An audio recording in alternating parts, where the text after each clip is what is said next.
नमस्ते बच्चों, मैं आपकी हिंदी शिक्षिका अनीता आपकी हिंदी पाठ्य पुस्तक से पाठ शीर्षक इनाम की अभ्यास प्रश्न लेकर आज उपस्थित हूँ। अभ्यास प्रश्न में मौखिक प्रश्न और लिखित प्रश्न शामिल हैं। तो सबसे पहले मौखिक प्रश्न को मैं बता दूँ। मौखिक प्रश्न में पहला क सहजानंद कौन थे? प्रश्न है, सहजानंद कौन थे? उत्तर, सहजानंद एक महात्मा थे जो लोगों को प्रवचन सुनाते थे। प्रश्न संख्या ख नसरुद्दीन कहाँ पहुँचे? प्रश्न, नसरुद्दीन कहाँ पहुँचे? उत्तर, नसरुद्दीन महात्मा सहजानंद की सभा में नसरुद्दीन महात्मा सहजानंद की सभा में पहुँचे। ग सिद्ध पुरुष कौन थे? प्रश्न है, सिद्ध पुरुष कौन थे? उत्तर, सिद्ध पुरुष महात्मा सहजानंद थे।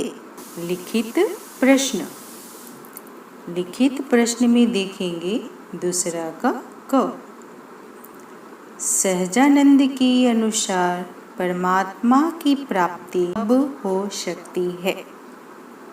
उत्तर है, सहजानंद के अनुसार परमात्मा की प्राप्ति तभी हो सकती है जब कोई नदी पार करेगा, यानी नदी के पार करने के बाद ही परमात्मा की प्राप्ति हो सकती है। नसरुद्दीन पानी में क्यों उतर गया? नसरुद्दीन नदी पार करने के लिए और परमात्मा की प्राप्ति के लिए पानी में उतर गया। सहजानंद ने नसरुद्दीन को क्यों नहीं बचाया? सहजानंद ने नसरुद्दीन को इसलिए नहीं बचाया क्योंकि नदी में से लाश निकालने वाले को सरकार 1000 अशर्फियाँ इनाम में देती। नसरुद्दीन को अंत में क्या समझ आया? प्रश्न है, नसरुद्दीन को अंत में क्या समझ आया?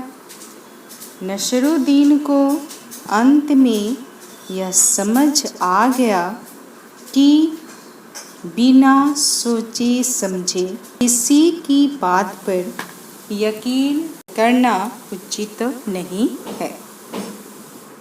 तो ये थे लिखित प्रश्न।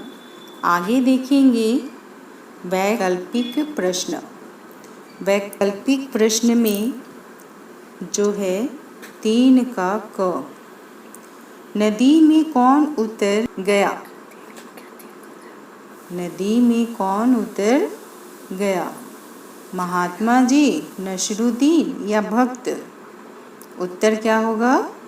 नसरुद्दीन। ख नदी से लाश निकालने वाले को क्या इनाम मिलना था? नदी से लाश निकालने वाले को क्या इनाम मिलना था? विकल्प है 1000 अशर्फियाँ, 1000 रुपये या 100 घोड़े। इसमें उत्तर होगा 1000 अशर्फियाँ। ग नसरुद्दीन नदी में उतरा तो उसने क्या किया? नसरुद्दीन नदी में उतरा तो उसने क्या किया? विकल्प है तैर गया, घबराकर चिल्लाया या खुश हुआ। सही विकल्प है घबराकर चिल्लाया। तो ये थी आपके अभ्यास प्रश्न जो लिखित में और मौखिक प्रश्न थे और कुछ वैकल्पिक प्रश्न थे, आप इसे अपनी स्वच्छ पुस्तिका में लिख लेंगे।